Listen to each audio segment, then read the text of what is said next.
نام خدا. کار تگری سقف دنام تقریبا تموم شد.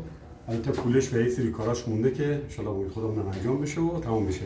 خواستم برای همکاران مال عزیز یک ابزار معرفی کنم که میشه گفت تقریبا 80% کار سقف رو با همین ابزار انجام بدید، بدون که دون رنگ رو به هم بزنه یا ای که بخواد نیش نیش بشه و خیلی راحت کار به اتمام رسید. ابزار دو تا قاشق هست. قاشق اول به یک مهره جوش میخوره بهش و بعضی که لوا رو جوش دادیم بخاطر که این کف خراب نشه، موج نیفته و زمانی که تگرگ برطرف کنیم موج انتقال نده روی کار، یک قاشق دیگه هم روش جوش میخوره با دو تا قاشق و یک مهره. البته ابزار زیادی هست ولی خب این ابزار خیلی کارایی داره و تقریبا میشه گفت من 7 سال قبل روی یک تگرگی همین استفاده کردم، خیلی عالی بود و الان گفتم اینو معرفی کنم به دوستان.